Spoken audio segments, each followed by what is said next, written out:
Welcome, everyone, to Love in Adulthood. This was formerly called Mindful Sex, but we have changed the, not really the substance of our conversations, but more of the kind of overarching direction, which is to say, like, I'm in my 40s, Christopher is in his early 50s. Like, we work with people who are in their 40s, 50s, 60s, and beyond.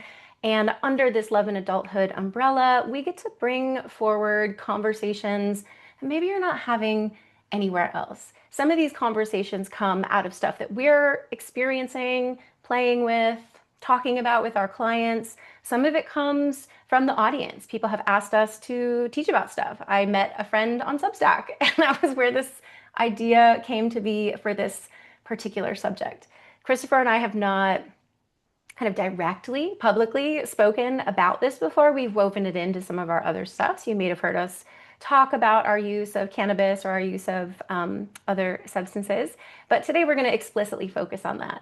And I want to first caveat this by saying we are not here to prescribe anything, tell you to do anything. We are here to share our stories, share a little bit of research, and hear any stories from people on the call, on the workshop, who may want to share some of their anecdotal stories too. When we talk about substances, there's lots of different considerations, including legal considerations. We are both in Berkeley, California, where both cannabis is fully legal statewide and psychedelics, psilocybin in particular, magic mushrooms, has been decriminalized in a bunch of different cities. You may not be in those particular places. So we are not necessarily encouraging anything or suggesting anything. So please connect with your medical professionals and your local law enforcement before engaging in any substances that we talk about today. So we Safety are going to first. talk, hmm? Safety first. Safety first. Exactly. So we are going to open by sharing a little bit about us, a little bit about our work. Then we'll talk a little bit about the subjects that we're going to cover today, and we'll kind of move through a bunch of different topics focused on cannabis, psychedelics, and some other plant allies that are very legal, like cacao and maca and kanna. So there's a lot of different ways to explore this topic of altered states, including non-substance-based altered states, breath work, sex, really intense sensation like massage or kink play or meditation, things like that. Safety third if you're a burner. I would love to hear more about that. I'm not a burner, despite being in the Bay Area. We are of course very burn adjacent, but neither of us are festival people. We're both too uh, kind of prissy for that. All right. So again, I am Andrea Devin Bertoli, sex and relationship coach based here in Berkeley, California. I work with women who are in perimenopause or will go through perimenopause or are past perimenopause and in menopause, and the people that love them. My focus is on sacred sexuality, tantra, mindful sexuality, conscious relationships, and all the different ways that we can explore sexuality, pleasure, desire as we age gracefully, magically, and full of pleasure. I work as a facilitator in this capacity, teaching online classes, teaching in-person classes. Last night we taught tantric date night online, and we had a 2.5 hour workshop. This week, Saturday, coming up, not tonight, but next week, we're teaching tantric date night part 2 about breath and energy orgasms. That's going to be in person in Berkeley. If you're here, please come join us. We also have a couple of other great events coming up. I'll drop those into the chat in a moment once I'm done talking. And you can follow us on Substack. You can follow us on socials. This is such a fun conversation to be having. This is such a fun field of work to be into. I think sex is endlessly fascinating because we all show up to it so differently at different times, different phases. And it is just endlessly fascinating to me. And it is a high honor to hold space for people as they discover their flow. My love, would you like to introduce yourself? Sure, I'm Christopher Brown. I'm a clinical social worker for now over, I can't quite say 25 years, but over 20 years. I'm a certified sex therapist licensed in Texas, Colorado, and California, all places where I have lived and have a telehealth practice. And I also see folks in person in Berkeley. To riff off the love and adulthood, it's sort of implied, but I think it's sometimes worth directly stating. My work as a sex therapist, I often work with people who are having sex for conception and having trouble with fertility or having, trouble making babies or, raising babies and that sort of thing. So that is a big part of what sex is. And that is not what Andrea and I focus on. We focus on sex for consciousness, sex for pleasure, and sex for spiritual transcendence and connection, hence the tantric date night we taught. So that kind of, the love and adulthood kind of points us to the populations we're working with. So if we're here, I mean, rather, if you're here, we're going to assume that the sexual issues you're here are not about conception or procreation. If they are, you can shoot me a message in the chat. Those are things I work with, but those are not things that she and I teach about. So that's one of the big fundamental distinctions about love in adulthood, just to add that piece in. And welcome everybody and happy Saturday. In fact, it's something I literally always forget about. I have been a woman who, as a very young child, I knew I didn't want children. And until I met Christopher, I had never wanted children. So it's fertility is always something that's so in the back of my mind that I even forget to mention it. So thank you for mentioning that, my love. I have dropped a couple of links into the chat. So for anybody who is local here in the Bay, please join us next week, Saturday, for Tantric Date Night. This is the Breath and Energy Orgasms class, super delicious. We're also going to be teaching a long form workshop about multi-orgasmic journeys. This is a paid workshop, which we used to do. We started doing it as like a freebie like this, and it got so much good response, and people specifically asked for like a longer workshop on this. So we created what is going to be now a 4.5 hour workshop. Come hang out with us on a Saturday and learn all about your unlimited, truly unlimited pleasure capacity. Then we have on August 1st, I'll be teaching about Tantra and perimenopause. That's another free one. And then we'll also be teaching the Tantric Man, which is our October one, I think. I took away the free event in September and swapped it out for the multi-orgasmic journey. So I feel like it's a pretty good trade. So during our time together today, again, you are welcome to be video on, video off. I see some folks, which is great. Hi.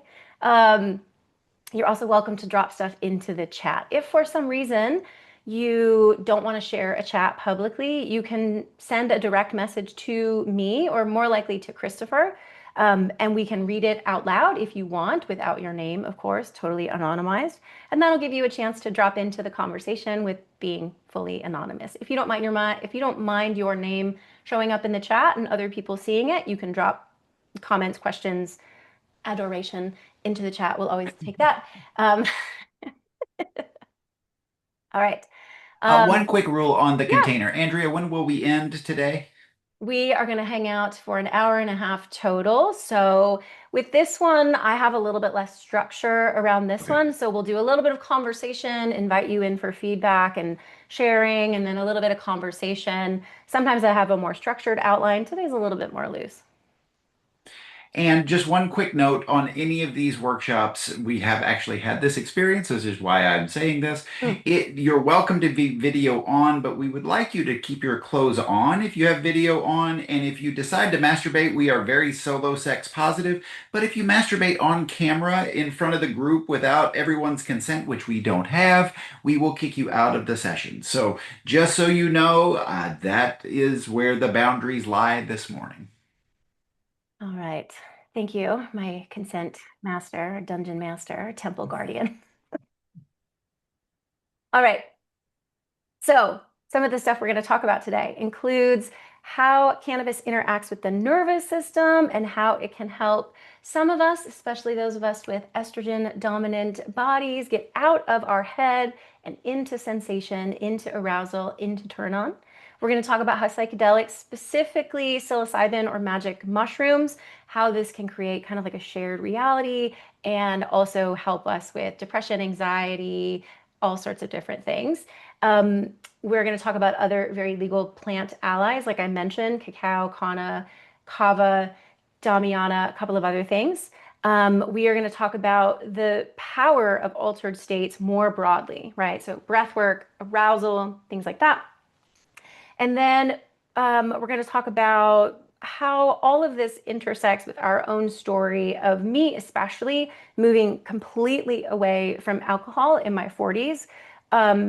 Not necessarily because I wanted to, but because I really had to, and how that opened up the doorway for some different perspectives. I think that's about it. So, all right. So, anything you want to add to that, Lev, before I kind of jump Think you in? got it. Okay, great.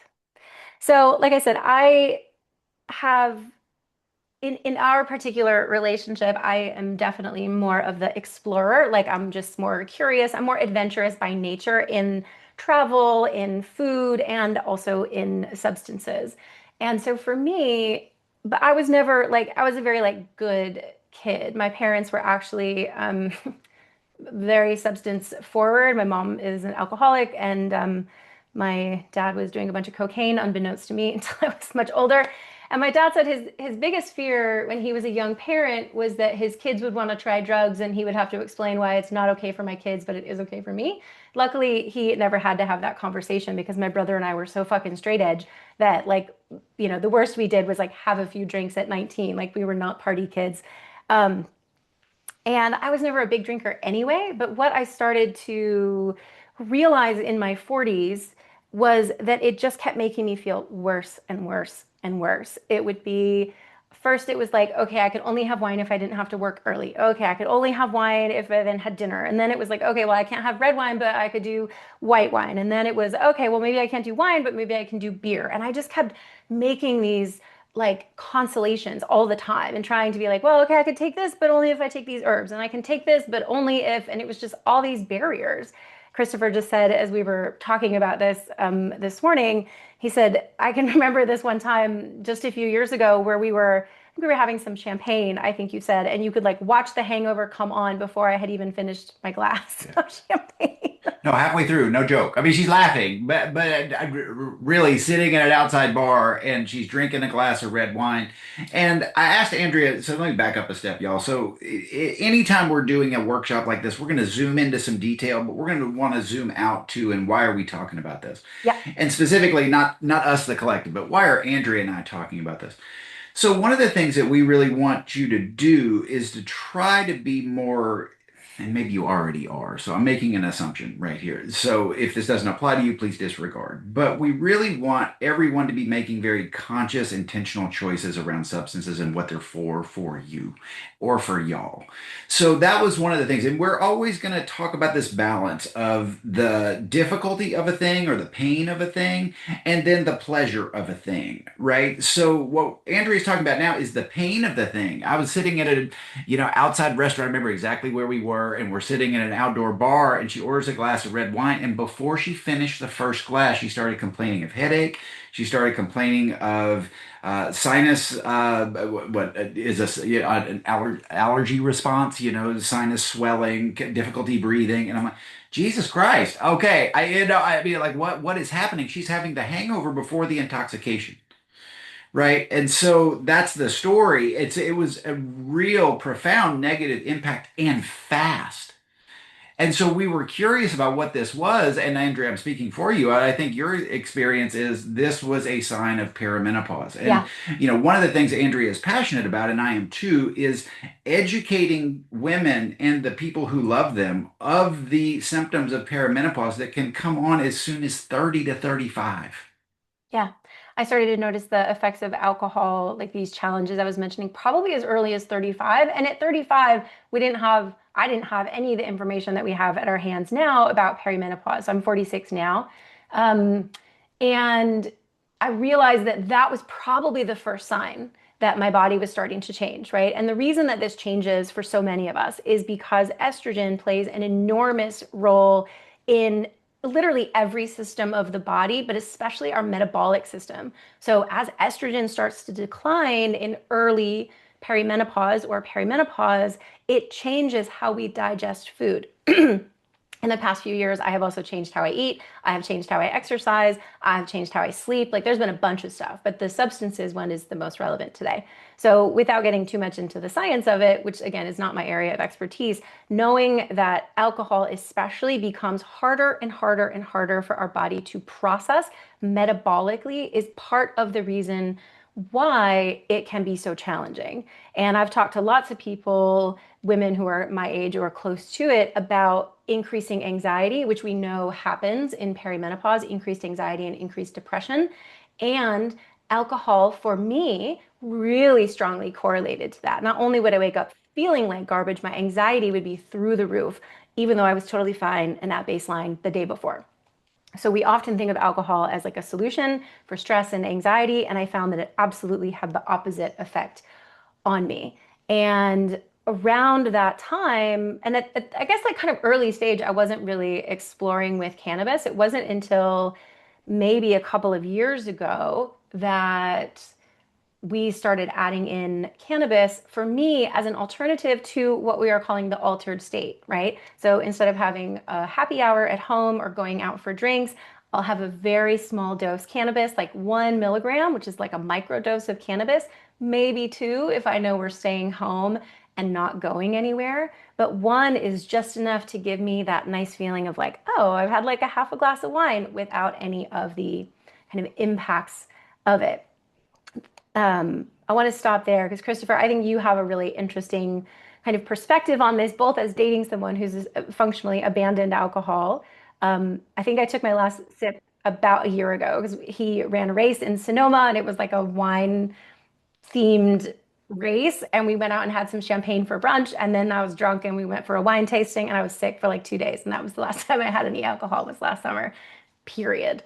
But before that, it was like all this modulation, like I was saying. But really adding in the cannabis has given me a chance to still play and have altered states and have happy hours in slightly different ways. What we'll talk about next, after Christopher shares his version of kind of understanding alcohol and how it works, is kind of how we integrated different substances. So, my love. So for Love and Adulthood, obviously Andrea has a perimenopause and a menopause and postmenopause perspective, right? So I'm a testosterone-based body, I'm a penis haver, so I don't have that syndrome. I understand it, work with a lot of people who are going through it, who are suffering a lot of consequences of it. So it's a big part of my practice because half the world is women, and so more than half, and most of the treatment seekers for sex therapy and psychotherapy are women, right? So I work with this a lot, but I haven't lived it. So what have I lived? And I asked Andrea this morning, is my story about alcohol and substances and sex relevant? And she's nodding, so I'm going to share at her request. So I was raised in Southwest Louisiana in the era of Nancy Reagan's DARE program. So I was a DARE kid growing up in an alcohol-soaked Southwest Louisiana and New Orleans culture, right? So, and what that left with me in white Louisiana is that it led me with alcohol literally to be polite is I know everyone's drink order, the adults when they come to my house. I was a little boy of 8 to 11 and I was trained to pour everybody's drinks the way they liked it. And then to be polite, I fixed them a go cup of alcohol as they left the house. Right. So it was a big part of the culture I lived in. So it was around me all the time. And yet any other substance was a drug, not alcohol, amazingly, right? But because alcohol is being polite and being social, but any other drug is bad and coded as bad with all the racial and cultural undertones that go with that, that if you study this stuff like I do, you now understand or I now understand, right? So that this is the very skewed perspective that I had. So now intersex. When I made my sexual debut with partners, it was later in my adolescence from about 18, say to 20, and alcohol and sex were intertwined. In fact, I never had a partnered sexual experience without alcohol involved until I met Andrea in my adulthood. Okay, so sex and alcohol. I mean, alcohol, we talked about a gateway drug back in the DARE days, for those of you who know that term. But for me personally, the gateway to partnered sex was alcohol. There was no other path. So now, as she goes forward in life with renegotiating her relationship to alcohol, now what that codes to me as is I don't know how to have sex without it. I don't know how to have sex without it. Now, so put a pin in that. That's sex and alcohol. That's the big story. My personal backstory, and I'm happy to share more as y'all want to hear or don't want to hear more. So I'll touch on it so you know it's there, but shoot me a text if you want to hear more about it. Also raised by an alcoholic, a single mother, so I'm an adult child of an alcoholic. I ran very high risk of developing alcoholism myself. I once met criteria for, among other things, alcohol abuse, and I was on the path to dependency because mostly I used alcohol to change the way I felt. I was suffering with major depression, generalized anxiety disorder, and dependent personality disorder. Alcohol is extraordinarily effective at changing the way I felt. If I walked into a situation and I felt that social anxiety coming on, a Boilermaker would really do the trick. I wouldn't feel that way for very much longer. Now, there was a real tipping point, right? Because alcohol is a natural depressant, so it would kick off my depression and the cognitive distortions that come with it, right? So there's a real tipping point. And also to bring the sexual functioning back for men, the studies we know, alcohol will drop inhibition. And to cure a love lust split, which we all have if we were raised in Western culture, and I can tell you more about that if you want to know about it, but dropping inhibition will solve the love lust split temporarily. But it will also, if you have more than one drink, cause the or raise the potential for erectile dysfunction.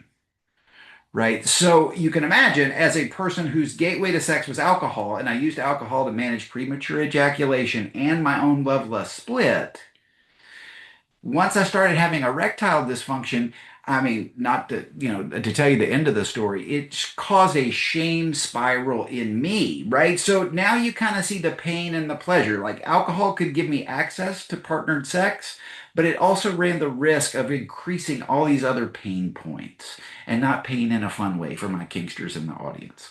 Okay, so that's a bit of my story, and I'm happy to share more of it as it's relevant once we get your feedback in the discussion. Love lust split. Love lust.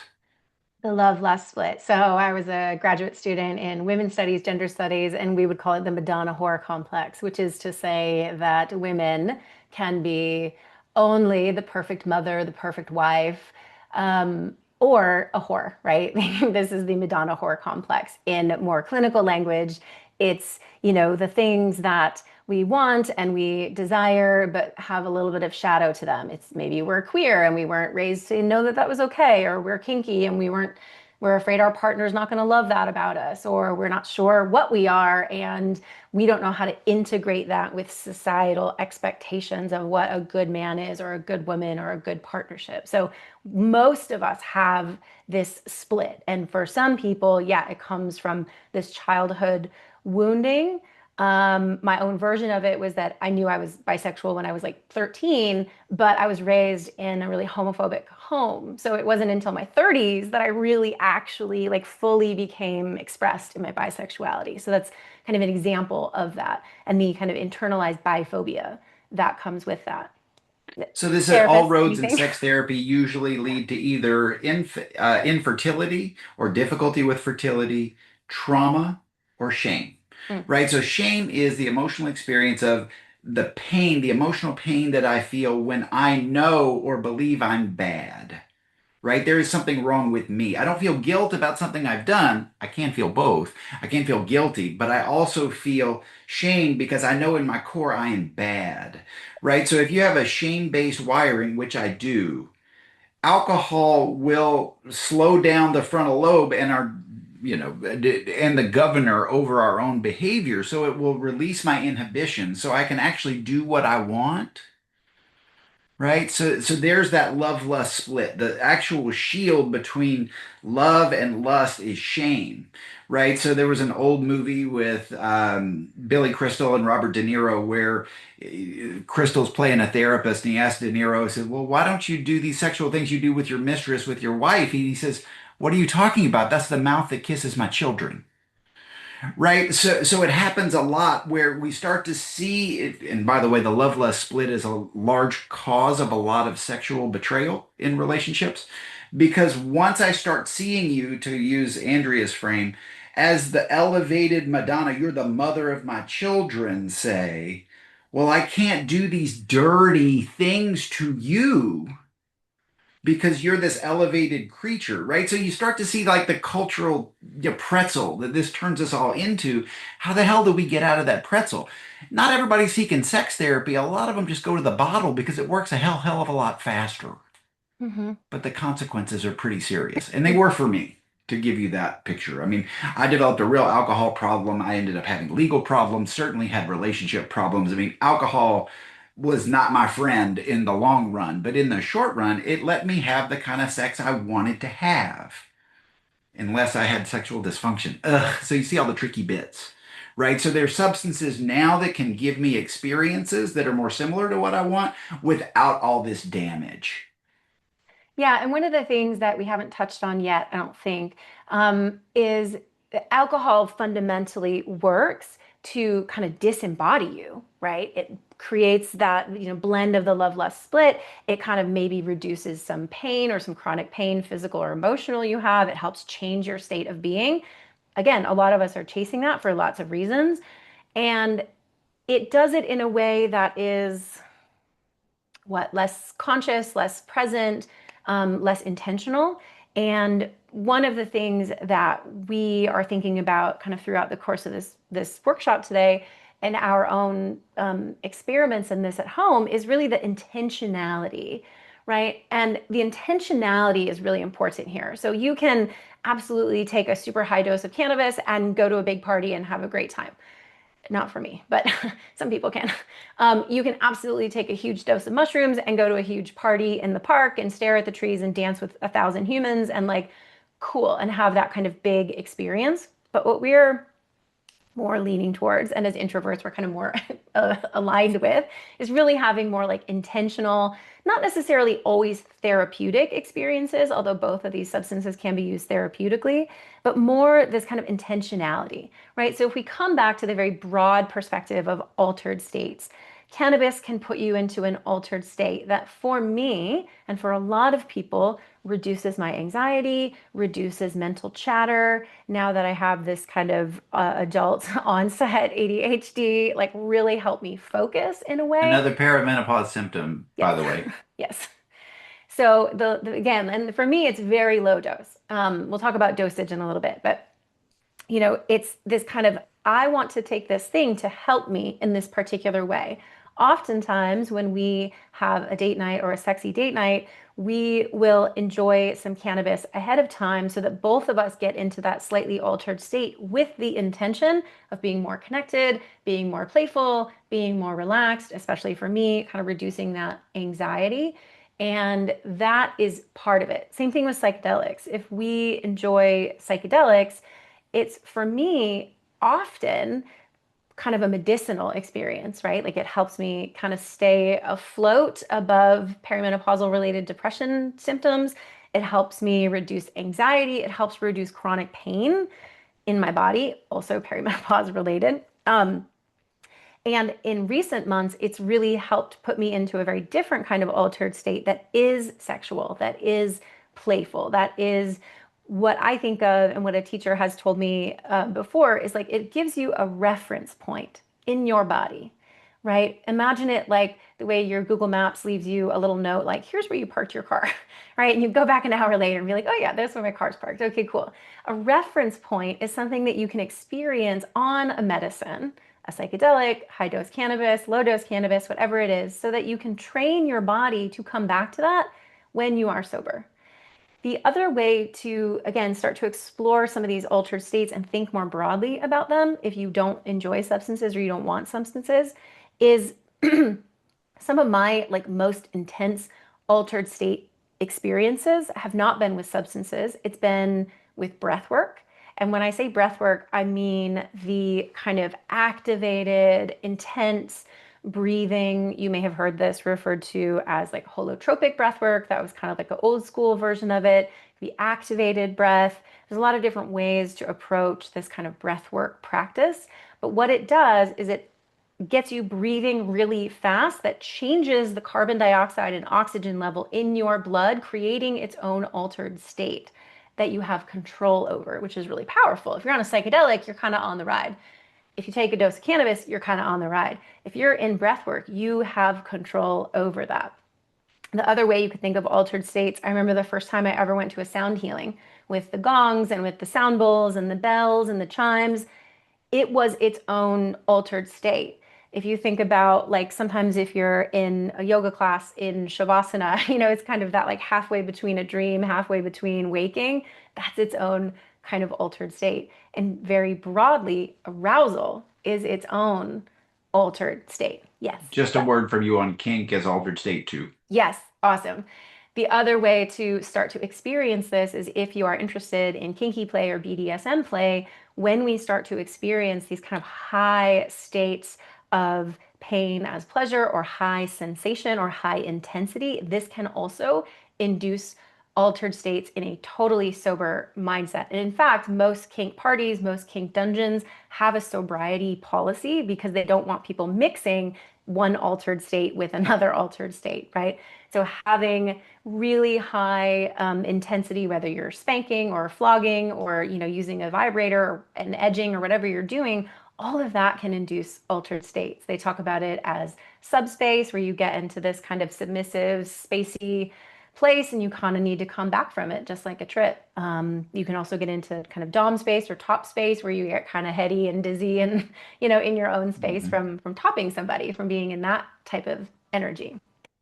So, anything you want to add to that, Love? You got it. Okay. So I guess I want to, let's see, it's 11:35. So I want to talk a little bit about cannabis, and anybody who wants to join and share, I would love to hear your experiences with this as well.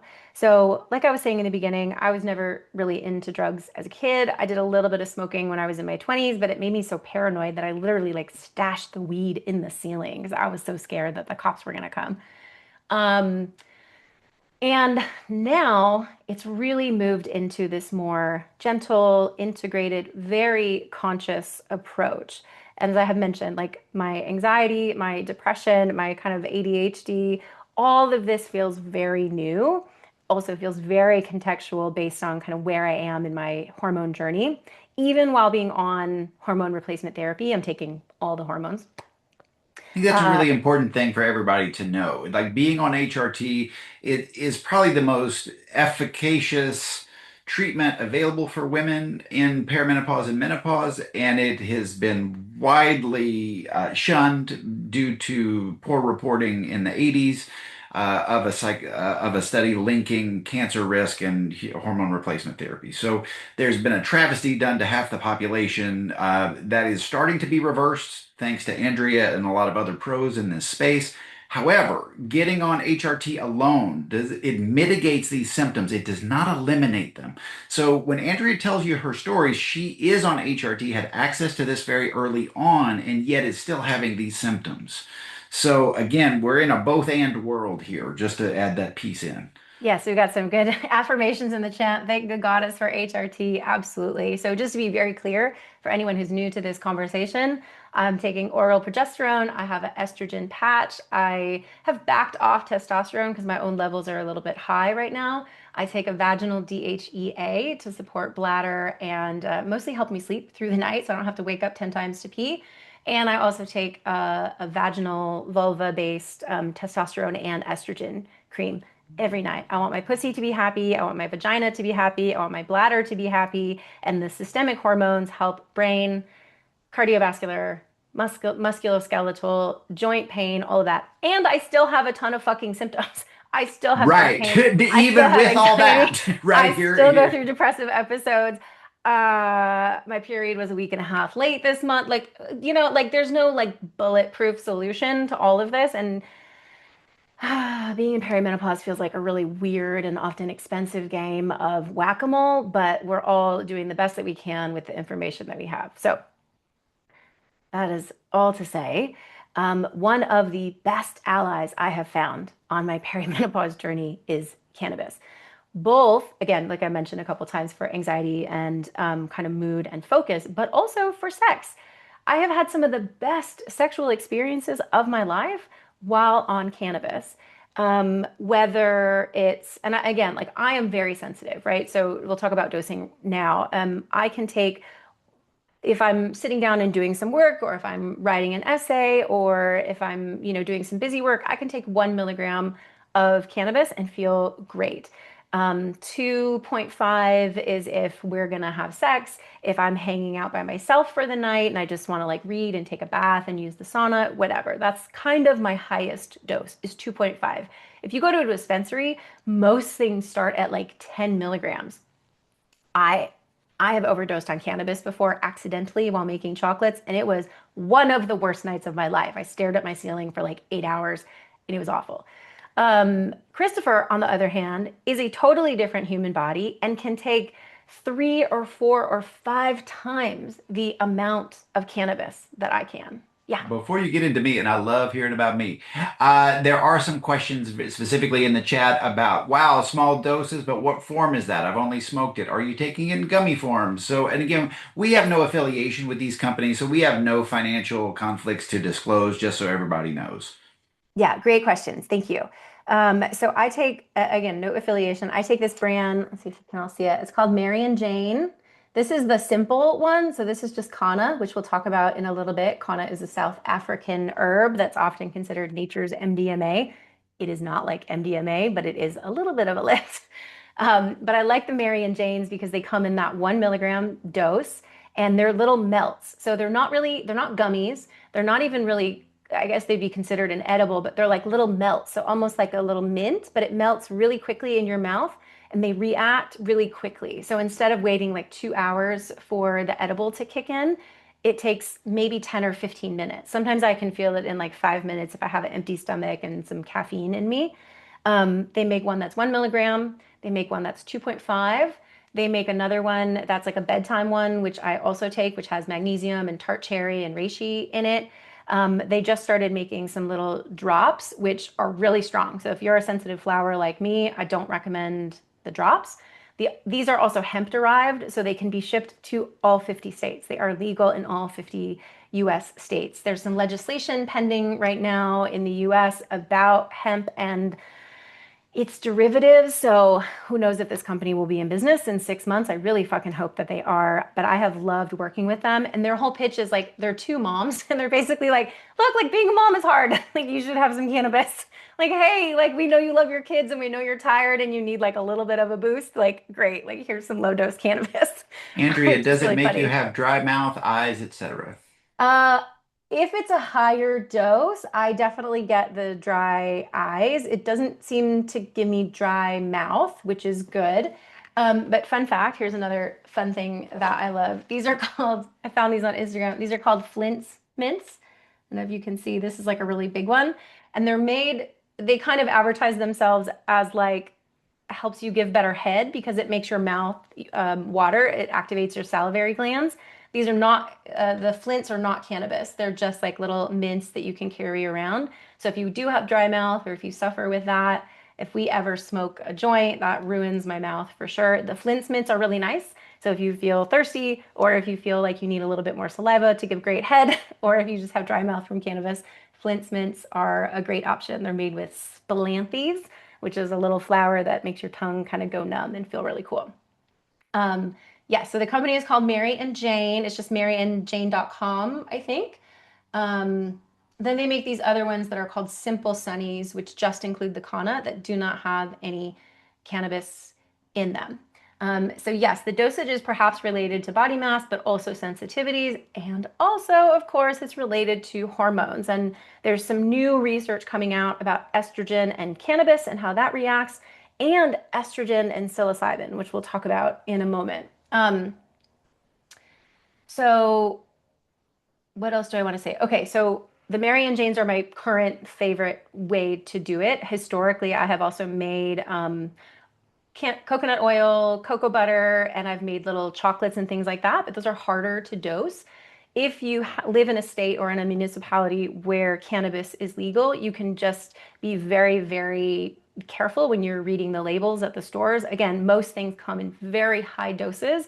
Again, some people like Christopher can handle those. I cannot. The Mary and Janes are kind of all I can handle right now. That's it. Oh, good. Thanks, darling, for dropping that Yeah, in. just to add on, this is a line that again, remember, I'm a social worker by training and by profession, so I don't prescribe medications. But we used to say, I trained with a bunch of psychiatrists, and we would always say, every medicine, every body is different, every literal body is different. There's better genetic testing now to test individual metabolization of different psychiatric medications. The same concept, I believe, and our experiments have bore this out in a sample size of two, Andrea and me, that each body is different, right? Each body is different. For example, when we get into the psychedelics, she has a very different relationship with psychedelic substances and a very different effect. Most psychedelic substances, and I know it's a matter of dosages, but I've gone pretty high for me on the dosages relative to what Andrea takes, and I have no psychedelic experience. I have a high, but no psychedelic experience. But you give me a cannabis dose of around 15 milligrams, and I'm going to have the most psychedelic experience that I'm capable of having to date. So 15 milligrams and higher is a psychedelic experience for me. So this is the other part I want to bring is context matters. So Andrea was telling a very, I think, poignant story of being scared, putting, the weed up in the ceiling tiles and everything else. I'll tell a different story. I used to be in a very different relationship, one that was fundamentally unsafe. So when we talked about earlier safety first, a lot of what I mean by safety first is be aware of the level of safety of your current relationship or relationships. Because cannabis for me, I lived in Colorado for quite some time and it was legal in Colorado. THC was legal in Colorado before it was in Texas and other spots. So I would, in an unsafe relationship, in an emotionally abusive relationship, take cannabis and I would become terrified. Terrified that the things I were thinking were actually words coming out of my mouth because the things I was thinking about how to save myself were not safe to say, right? So the idea of using cannabis for me in that context, no, no, no, no, no. Why would I ever do that? And so for me, as Andrea and I are going through this evolution, right? So remember, for me, I want to have sex with this woman. And for me, where I come from, in my experience, the gateway to sex is alcohol. She is going to stop alcohol. Remember, I'm sitting at the bar watching her drink half a glass of wine and starting to have hangover symptoms, going, oh my God, how are we ever going to have sex? Maybe cannabis is a way, but for me, in my previous context, cannabis was super, super scary. And I had generalized my previous context and I had projected it onto the substance. I had projected it onto the substance. That's a lot of therapy speak, but that's really what happened. I generalized that paranoia, like, oh, obviously cannabis makes me paranoid, or THC makes me paranoid, so I can't use it. As it turns out, in a different context, it's a very different substance in my body. So not only is every body different, but the context your body is in is also different, right? So these are two things to be aware of. Two things to be aware of. What do these substances do in my body? What do these substances do in this context? Yeah. The best way to study this is to document things for yourself. Again, if Christopher and I, like, I wouldn't want to give anybody direct saying you need 1 milligram or you need 5 milligrams because I don't know. I don't know what's happening in your body, your biochemistry, your neurobiology, all of that. So take notes for yourself. Say, I took 1 milligram and then we fooled around. I had an amazing orgasm. I took 2.5 milligrams. We fooled around and I was two in my head. Okay, maybe we need a happy medium, right? The only way you can know is for you. And again, if you are a cyclical being and still menstruating, it may be different at different times in your cycle. When you are having your period, you may need a little bit more because there may be some pain associated with it. When you're ovulating, you may need a little bit less because your other kind of endogenous hormones are kicking and giving you more energy. So, uh, okay. Anything else about cannabis I want to mention? Oh, topicals. I want to talk about topicals. Okay. So, if you do not want to take substances systemically, if you don't want to get high, great. That's awesome. Um, One of the ways you can explore using THC and CBD is topically. There are a whole range of different options, sometimes at the dispensary, sometimes direct from the manufacturer, that include CBD and sometimes THC in topicals for your pussy. So there's two different brands that I use and recommend. One is called Foria, Foria. Christopher, can you drop that in the chat? Yep, on it. So Foria makes a couple of different products. One, they make like a topical arousal oil that's made with CBD that helps. It has some chocolate and some cinnamon and some kava. So there's some active botanicals in there that help kind of warm and stimulate the tissues of the vulva. And there's also CBD, which can help increase blood flow. Increased blood flow equals increased arousal. So, for so many of us, especially those of us in perimenopause, blood flow is part of the challenge. And CBD and THC can really help bring blood flow to the vulva, to the clitoris. Awesome. So Foria is a really good one. They also have suppositories. So if you tend to have, they make two different kinds. One is vaginal, primarily marketed for cramps. If you still are bleeding and you have period cramps, they have a really high dose CBD suppository that's made of cocoa butter that you put inside your pussy and it melts and it helps literally penetrate the muscles of the vagina of the pelvic floor and help soften and relax them. They also make anal suppositories called booty melts, which are great if you like anal play. So you prep however you like to prep, you insert a suppository, and the high dose CBD helps relax some of those muscles and make anal play and anal penetration, especially, much more easy and much more relaxed. The other one that we love is Vela, which is one that Christopher heard on a podcast from a really well-known sex educator that we like. This one's a little bit more pricey, and it's very specifically for clitoral and orgasmic expansion. And it's a little serum. It's not meant to, like the Foria is more like a lube. The Vela is more like a serum that you put on and you wait like 15 minutes. But same thing, really high dose, very active CBD that helps bring a ton of blood flow, and their own research and my anecdotal research shows that it can really make a huge difference in orgasmic capacity, so more ability to have orgasms, and also orgasmic intensity, which is to say, like, not only are you having maybe more orgasms or reaching them more easily, but the orgasms themselves are more intense, which is great. So if you want to layer, you could do a low dose cannabis internally and kind of have that systemically working, and you could do a topical THC or CBD botanical and get your pussy stoned as well. I have also made DIY ones with infused coconut oil, infused cocoa butter that are made just with like fresh green. If you have access to a lot of fresh green marijuana, you can cook it down and use it as a topical. Play carefully if you're going to use that systemically, because with the homemade stuff, the dosing is always dicey. All right. Um, I would love to just pause there and see if there's anybody who wants to share either their experience, questions, comments, other product recommendations that you have. Christopher's dropped the links in for both Foria Botanicals and also Vela. Um, so check those out if that interests you, if you want to get your pussy stoned. And Vela, just to add the extra context and a plug, again, no financial association. If I were a younger person and had more of an entrepreneurial appetite for risk, I would recreate San Diego sexual medicine in every major city in the country.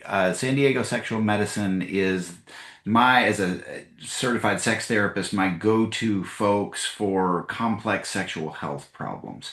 And they're the folks that recommend Vela as the supplement, and they get shit all the time, to test products to test and everything else. And they said Vela is the one that enhances orgasm for women, and they put their, endorsement behind it. So that's where the Vela idea came from. yeah, yeah. He's like, I got you something for your birthday. It's for your pussy. Great. Um, Any anybody else? questions, comments? I mean, there's a lot of Yeah. knowledge in this group. So Mm. again, please add, but if not, we'll roll on. So We can keep talking. We can always keep talking. That's for sure. Um, I'll add just a couple of things. I had Claude pull some data for me. Um, 2025 systemic review of 16 studies of over almost 9,000 women showed consistent improvements in orgasm frequency, ease, intensity, and multi-orgasmic capacity while using cannabis. A 2024 study showed that cannabis before sex significantly improved orgasm frequency, ease, satisfaction for women, especially those with orgasm difficulty. A 2025 study with almost 200 participants showed higher lubrication scores and trending towards higher arousal. A 2022 study showed that cannabis specifically worked well for 80% of women, felt relief, symptom relief with perimenopause. Um, Other kind of mechanisms is relaxation, reduced performance anxiety. The Yeah, that's all I kind of want to say about that. On cannabis, one of the things that I used alcohol for in my 20s and 30s was to deal with premature ejaculation. Alcohol, again, there's a real tipping point of at what point does alcohol, one, lower inhibition, but then dull orgasmic response in men, which was something that was important to me. The sexual definition of premature ejaculation is ejaculation before contact with a surface at which you can have friction, right? So before entry, basically. But for me, premature ejaculation in a non-clinical definition is I didn't want to come before I wanted to, right? So think about it that way. So I don't mean the clinical definition of premature ejaculation. I didn't have the problem of I would come before I would meet contact, but what would happen is I would come before my partner, and I didn't want that. And it triggered a whole bunch of things, a bunch of story in my head. Alcohol, when I was drunk, was really good as long as it didn't tip into erectile dysfunction. But you see the kind of needle I'm trying to thread without any real intentionality behind it, because I'm also using it, remember, to manage emotion mostly. So you can see the mess it was. But one of the things about alcohol that I really liked is I would more often, when my dick would work, I wouldn't come before I wanted to, right? But with cannabis, I don't get that effect. So then I had to go, okay, because cannabis isn't going to solve that problem for me, problem by my own definition, my own goals, my own intentions about sex. And then I had to go learn breathwork practices and tantric practices and edging practices and everything else, right? To then, be the lover I wanted to be, right? So again, and kind of the upsides and downsides of these substances, we want to present them as best we can. All right, so we have a comment. I approached today's topic with a lot of curiosity. What might be some ways to think about bringing these substances within a professionally supported container? Thinking about some relationship blocks where an altered state might yield important insights about ourselves, individually, and our life together. Excellent segue. I will take that as our segue into Very, our very well psychedelics. done. Yes. So, cannabis, could you find a therapist who specializes in cannabis? Probably. But generally, when we talk about more therapeutic uses, we are thinking more about psychedelics and MDMA. Um, I want to focus a little bit more on mushrooms today, just because they have a little bit more. They're closer to legalization and are in fact decriminalized in some places, Colorado being one of them, Oregon being another, different locations in California. Christopher and I also have our own experience with MDMA, but since that remains federally illegal, it's not something I want to focus on today. But there are definitely ways to explore psychedelic experiences in a therapeutic container. And that would be a lovely, lovely place to start. Having a person who has really been trained well, do your vetting on this person. Who did they train with? How long have they been doing it? What credentials do they have? Um, there is a lot of, just like the work that Christopher and I do in the world of sacred sexuality and tantra, there's a lot of shadow. There's a lot of unintegrated shadow in the sexual spaces with people that present themselves as leaders or gurus or experts who are actually really unintegrated and really nefarious. Sometimes not consciously, sometimes consciously. Same in the psychedelic space. There is unfortunately a lot of challenges with people who are shamans or experts who maybe don't really have a lot of training, maybe don't have a lot of lineage practice, maybe don't have a lot of their own shit integrated. So do vetting on anyone that you work with, and exploring psychedelics in a therapeutic context or in a ritual context, I'll add that in to kind of blend the two conversations, is I think one of the most powerful medicines that the goddess has bestowed upon us. Again, I'm definitely much more psychedelic leaning than Christopher is, both because I think I have more of a curious, adventurous sense of being, but also because I'm more sensitive to them, right? Like he was saying, he takes psychedelics just for reference point, if you are familiar, the most I have ever taken is 2 grams of mushrooms. And it was one of the best experiences of my life.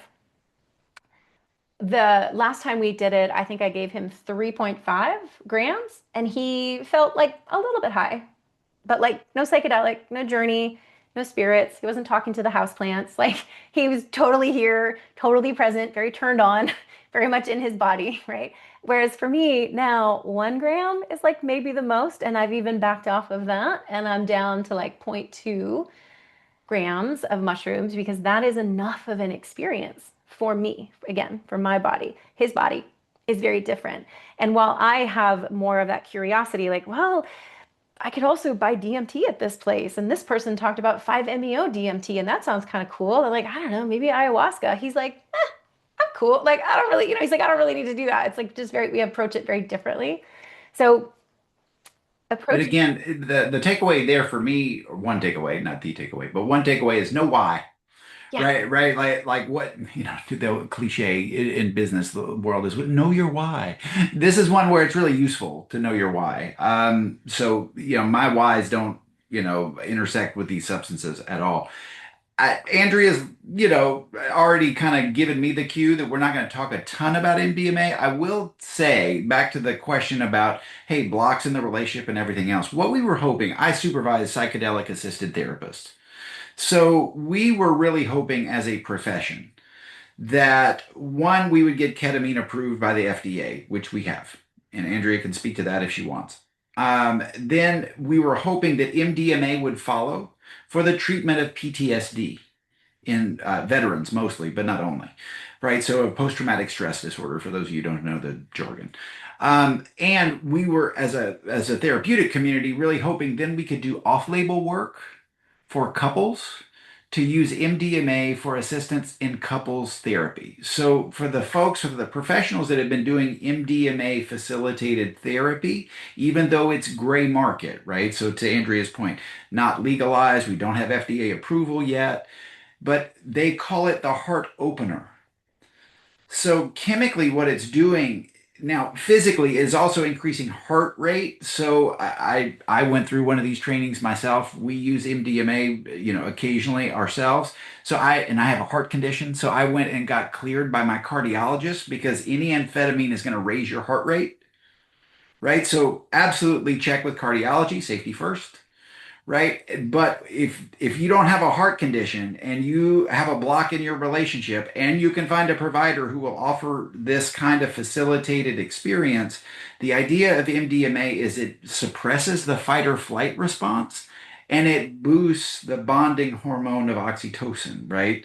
So that's the experience of MDMA. And then a lot of these longtime practitioners will stack. This is what we were hoping for, that we would get ketamine approval from the FDA, MDMA approval for FDA for PTSD, then we could use it off label for couple therapy. Then we were hoping for psilocybin FDA approval. So a lot of the practitioners I know in this space who have been in it for decades, they'll do MDMA as the heart opener and then they'll stack psilocybin to go with it. Right, but that's for very experienced, facilitated professionals, right? So what I mean by very experienced is in terms of the client, right? So the first time you go for an assisted experience from a therapist and they say, "Hey, we're going to stack MDMA and psilocybin," I would not advise doing that. Start slower. You can always mhm. turn it up, right? But see, back to our conversation of, these things do different things in different bodies. So that's what we as a profession believe these substances can help facilitate. And we're hoping for approval. In this weird administration, there's still a chance for all the things, all the liberties that are being taken away. There is still a possibility that this FDA might approve these things. So it's bizarro world to me. So we'll wait and see. So Andrea, sorry to jump in, but that's a Yeah. big piece of that there. I think that's specific to that question. Yeah, and I think that's great. One small correction, ketamine is actually legal and has been legal, but it was the MDMA that was really we were waiting for approval. So you can go Yeah, I'm sorry if I to, misstated that. yeah, Ketamine we could use ketamine is legal, therapeutically. and I have tried ketamine as well. It's not technically a psychedelic, it is an altered state. It is technically a dissociative, and I have done it in therapeutic contexts. It's an interesting substance. It's not my favorite on the list. I have a bunch of it here in the medicine cabinet that I'm like, not right now. But it has been really interesting and has been really helpful therapeutically. What's nice about ketamine as an option therapeutically is it's much shorter. So even with a pretty high dose, it's only about an hour. Whereas higher dose MDMA or higher dose psychedelics in a therapeutic context, we're talking 5, 6, 7, 8 hours. Ibogaine is the biggest one, and it's about a 10 or 12-hour journey. So there's lots of different ones to explore.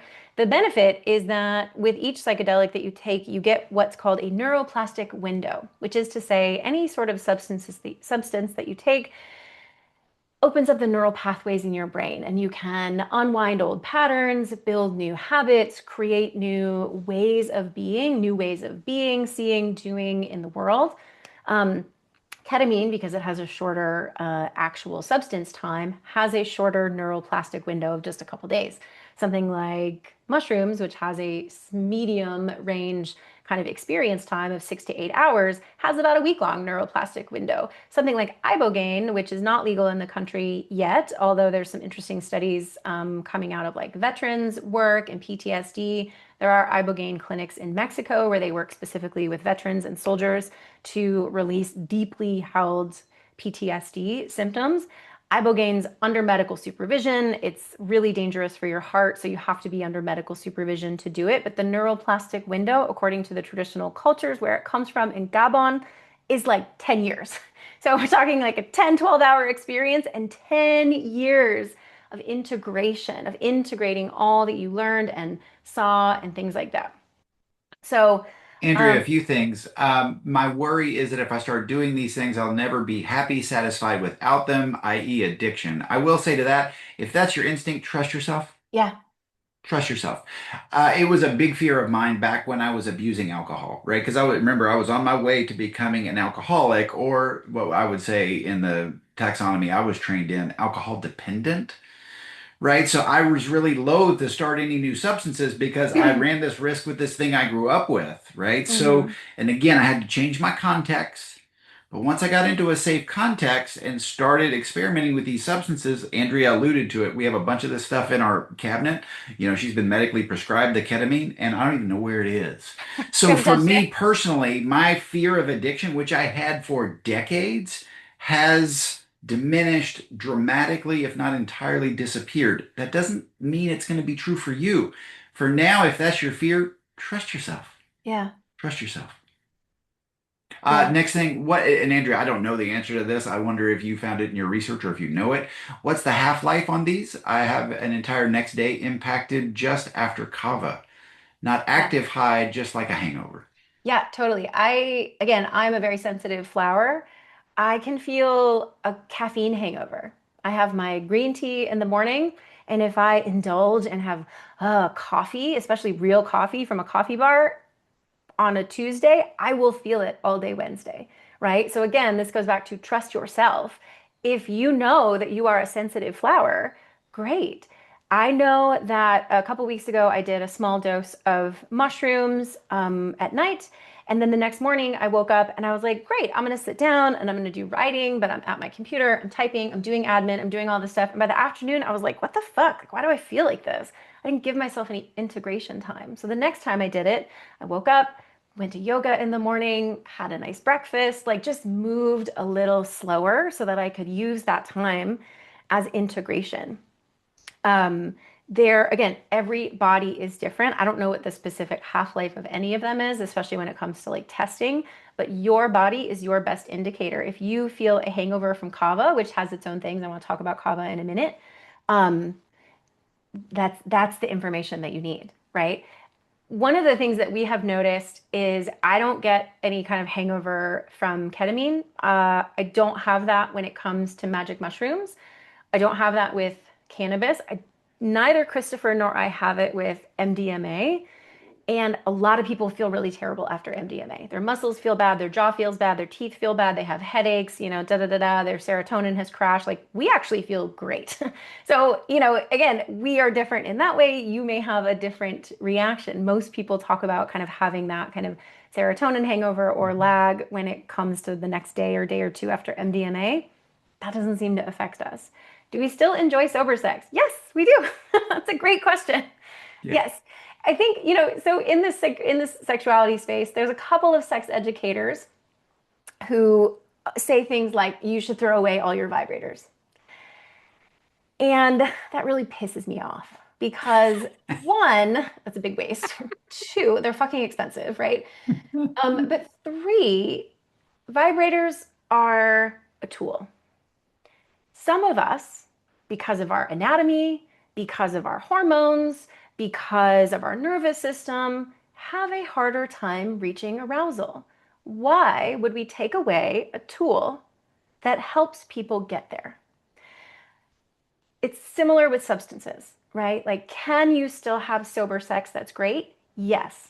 Cannabis, mushrooms are a tool to have sex differently. So it's not about necessarily taking away something that, changing kind of how we do it forever. It's more about expanding the ways of being, right? It's not like we have to, once we do this, we can only do it this way. It's actually like we can do it this way or this way or this way or this way, right? So, same thing with vibrators.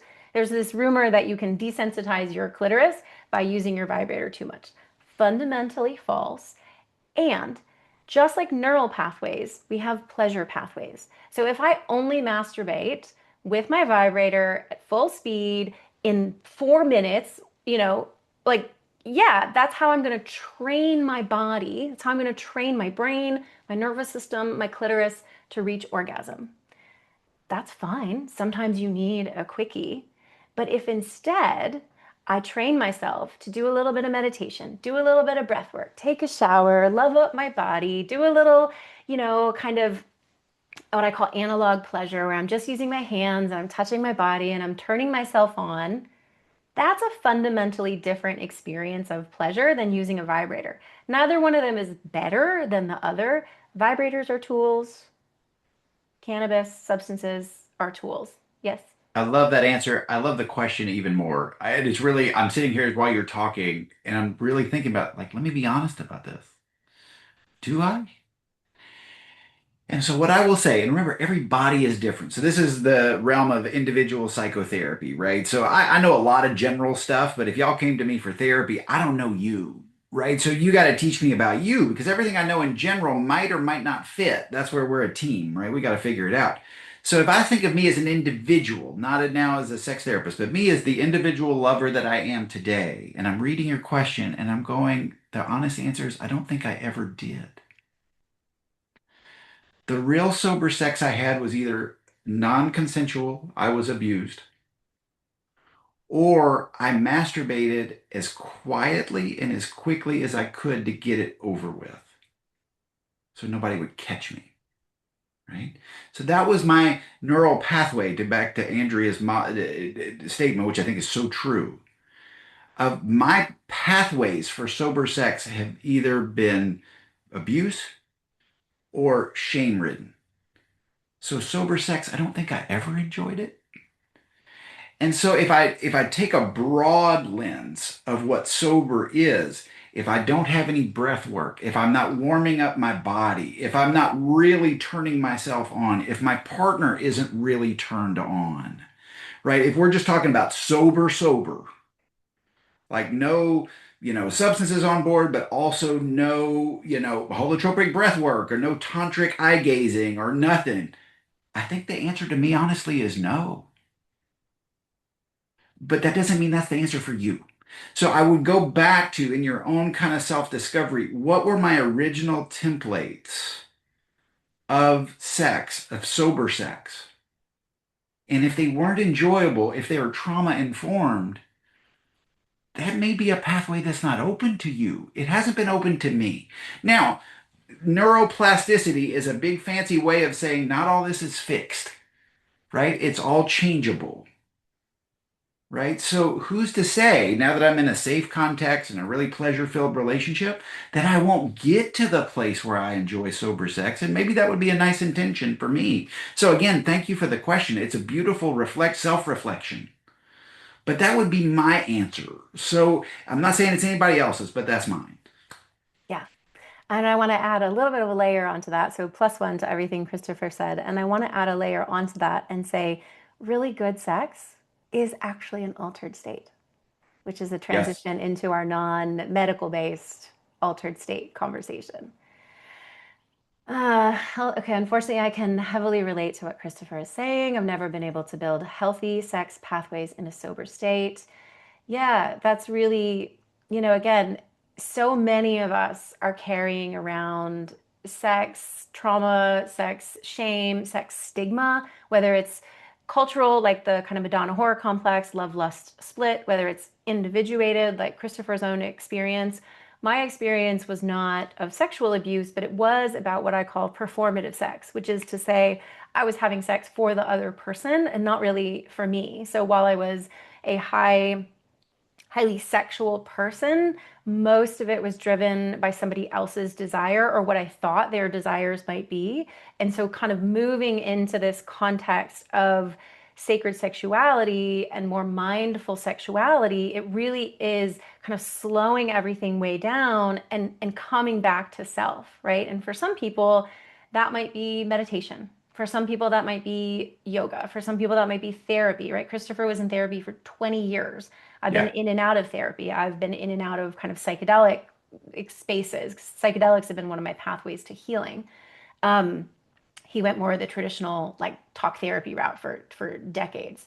Yeah. It's Um, no coincidence what I do for a living. yeah, the healing healers, right? Um, we're both a good example of that. But when we think about sex, again, really zooming out, really great sex is an altered state. Because if you take the time, and again, this isn't like masturbating really quietly just to knock one out before you go to sleep, or like taking a quick, break at work and inviting yourself to orgasm and like getting back to the office, which I used to do when I worked from home. Um, when we slow down and show up for ourselves slowly, present, paying attention to our breath, paying attention to what I call our organic arousal, which is to say that analog pleasure, bringing the whole body online, focusing on sensation, that can create its own altered state because we're focusing on breath and sensation. And as we get more aroused, we're turning off some of that monkey mind, right? We're turning off some of that default mode network that keeps us distracted and busy and focused on other things. So, sex itself, I think, when done in a really conscious way, can create that kind of altered state. The arousal itself changes the chemical flow in your body. The arousal itself gets you into your body and creates kind of a high. The orgasm itself can be its own kind of altered experience. So, sober sex broadly, I think if it's great, it's actually not really sober. So I want you to think about that as you think about your sober too. Yeah, like yoga for Yes. sure. So I have almost And 30 Andrea, years. just to keep you Yeah. on track, I don't know what you want to get to. Be sure we're at 12:16. Yes, thank you. My time master, my temple guardian. So this is a great segue into kind of the final part of this, which is non-legal, non-illegal substances. So um, as I've become more sensitive over the years, I have realized that chocolate or cacao in its kind of more natural form is a massively powerful substance for me. So I used to be able to eat chocolate at night. I used to be able to eat dessert, things like that. Like, not anymore. Metabolism, perimenopause, hormones, whatever. But if I want to go to an event, if I want to host a workshop, if I want to make love to my husband, I can drink cacao and it has the function of like a party drug. And it's thoughtful, it's ritualized. It's like, how can I use this particular substance as something to boost my mood, boost my energy, open my heart? Cacao is traditionally used as a heart opener, helps feel connection, softness, openness. So it's great in combination with other substances or just on its own, which is really cool. The other substance that somebody else mentioned is kava. So sometimes I'm going to write it in the chat just so people know kava or kava. So this is a traditional Polynesian beverage. I lived in Hawaii for 25 years, so I drank my fair share of kava. It is an interesting substance in that it's not psychoactive, but it does have this really deeply relaxing effect on the body If you drink it in its pure form, which is by taking the root, grinding it up, mixing it with water, almost like a tea infusion, it tastes like river water. It tastes like dirt. Like it's not the best flavor. So oftentimes you can follow it with like ginger, or sometimes they'll mix it with coconut water. But it is a traditional Polynesian ceremonial beverage. And people use it. Like I went to a kava bar in like Fort Lauderdale, Florida years ago, and they were serving kava, right? So there's definitely some cultural challenges with that. Where are we sourcing the kava? Are we referencing it? Are we doing it with intentionality? Kava is interesting in that it can have really powerful effects on people. It is really relaxing for some people, but for me, when I would drink kava, I would stay awake almost all night. It would be super chill and super fun, and then I would get home and I would just be wide awake, and I would do my homework when I was in college, and I would read books, and I would stay up till 3 or 4 in the morning. I am normally a very early to bed person. And then I would, yes, feel it a little bit the next day. Kava especially can interact with a lot of medications, especially with liver stuff. So if you have any liver challenges, kava is probably not for you. One of the best ways to take it is, if you are going to use it, find somebody who's doing it in this ceremonial way. Find a substance that is using only the root, not the whole plant. That was where some of the problems came in years ago, where they were using the whole plant. So that's one thing to explore. Um, Kana is the other one. I will drop that in. So, totally different part of the world. This is a South African herb that's used. This is the one that's considered nature's MDMA. So, Kana can be, I've seen it in tinctures, I've seen it in gummies. It's in those little melts that Mary and Jane Company makes a Kana.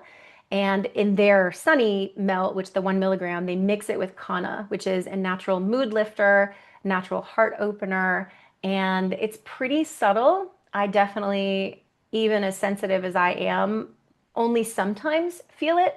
Like one morning, I took some Kana a few years ago, and I was like high as a kite. I felt like I had had like 4 cups of coffee and multiple orgasms, and it was amazing. And then like a few days later, I took it and like nothing happened. So there's also metabolic stuff, hormone stuff going on that may have impact some of these other things.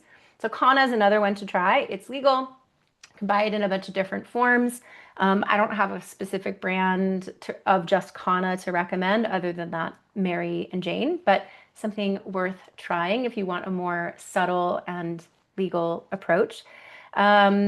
What was the other one I wanted to talk about? Maca is another really potent plant adaptogen that has historically been used for libido boosting and sexual energy. It's a tiny little root. It looks like a turnip, comes from the Andes in South America.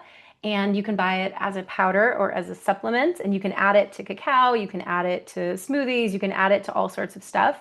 And it's good both for men and women. And when I first, so I used to teach cooking classes, and I used to be a food blogger, so I was really in the food space. And maca was one of the most powerful things I took. I felt like it gave me energy and stamina and turn on and all these great things. Some people love the flavor of it. I think it tastes like kind of like a roasty caramel. Other people think it tastes like dirt. So I don't know, everybody's got different tastes. Um, so that's maca. I'll drop that in. That's something to look forward to. And the other one that I am really obsessed with now is called Damiana. So Damiana is a dried herb from Central America and Southwest U.S. South of the U.S., like in Texas. And it's an herb that I use cold brew and mix it in tea like this. But Damiana is a really powerful um, aphrodisiac in a lot of different herbal traditions. So that's something else if you want, again, like a very subtle, very natural approach. I think it tastes like delicious, like sweet, heavenly, like river water. I gave some to Christopher a couple weeks ago, and he was like, ugh, this is terrible. So we, you know, everybody's got no accounting for taste. I think it's literally one of the best things, and I am obsessed with it and have been drinking it She also really married somebody with the constantly. palate of a child, y'all. So Yeah. it's not on her. Um, so those are kind of some of the legal ones I wanted to talk about. But the other ones I mentioned earlier, like breath work, right? So if you don't want to take substances, if you know you're sensitive, if you know you want to stay sober, please try some breathwork classes locally. Breathwork is one of the most powerful ways to drop into your body, to feel the range of openness in your nervous system. And some of the teachers talk about it as when we have that activated breath, it opens the portal between your conscious and unconscious mind. And I've had some really profound experiences with breath work. And I started breath work and sound healing with the bowls and the gongs way before I started sacred sexuality. And once I started understanding these are kind of all the same because they all get us towards this kind of same openness, this thinning of the veils, if you will, between the conscious and unconscious. Again, totally sober, you're totally in control, no hangover, but you can often achieve really great emotional release, really great kind of emotional experiences. I've had breath work where I've been really orgasmic. I've had breath work where I've been sobbing. I've had breath work where I've been giggling constantly. A whole bunch of different things. You may have me do a breathwork practice and just be super deeply meditative. And you can do short breathwork practices for like 5 minutes or 10 minutes before masturbating, before making love. This can help, again, open the portal to this unconscious mind, help turn down some of the anxiety and some of the other things that might be going on, and help open you to some of those different experiences. So, yes. Language is tricky because we can use words that mean different things to different people, and they mean different things to us depending on the context in which we use them. So there's a comment in the chat that really brings this up for me. Mm. And so, what I want to say before I read the comment is I want all of us to own, well, let me say that differently. I am going to own, and I offer it to you to consider, a nesting doll of factors, right? We're kind of been alluding to this today. But if we start with the fundamental concept that if we are Western, if we were raised in Western cultures, we were raised in a puritanical, sex negative culture. Then the next layer down is whatever religious programming we received or not. Some people got it, most people got it, but some people didn't. Andrea, for one, didn't get this layer. Then you get the family messages, right? And then you have your personal sexual history. And then you have the final core of it, which is you and what you want from sex, right? Okay. So with that nesting doll idea for you to consider that I own, I offer you this comment and then I'm going to give a response. Andrea, I would love to hear yours. I'm single after 37 years of marriage. I've only had non-sober sex to be able to do it with the men I've been dating. But I feel I should try it sober to really see if we are good together. The sad part is I haven't desired anyone without it. Ugh. Okay. So one of the language things, remember before I gave you the nesting dolls, language means different things, right? So when I think about sober, I think from my history, and this is a sexual history from a previous partner. There was sober and then there was blackout drunk. And that was the two, I mean, it was binary. It was we're sober or we're blackout drunk, right? Well, we're talking about what I think I'm talking about when we talk about all these ways to alter your state of mind. It is, from one point of view, a way to combat that sex negative puritanical culture that we're all cooked in, that we were all raised in. That if we default to nothing, right? We do nothing and we just have sex, right? We may default to a sex negative culture, which leads things like love lust split, Madonna whore complex, not knowing our own sexual desire, not asking for it, not being able to even say it to a self or another person. So, again, one way to think about it is we may be combating sex negativity with all these tools that Andrea is offering today. That's kind of my thought to sort of give you permission to say, if I have to do this to combat whatever that 37-year marriage was for you and your nesting doll on top of a sex negative culture, then maybe you get to deserve a different neurobiological experience for yourself. Again, I don't want to say, hey, you can't be sober, meaning you have to be blackout drunk to do it. I'm not saying that at all.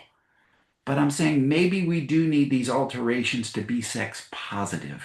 Andrea, your thoughts about this? It's kind of a new thought, and I'm putting it to you on the fly. Yeah. Well, first, the person who shared that comment has jumped on. So if you want to jump on and say something, that's great. I just want to pause for a second. I will stop the recording now. So just Yeah, let's make sure we protect,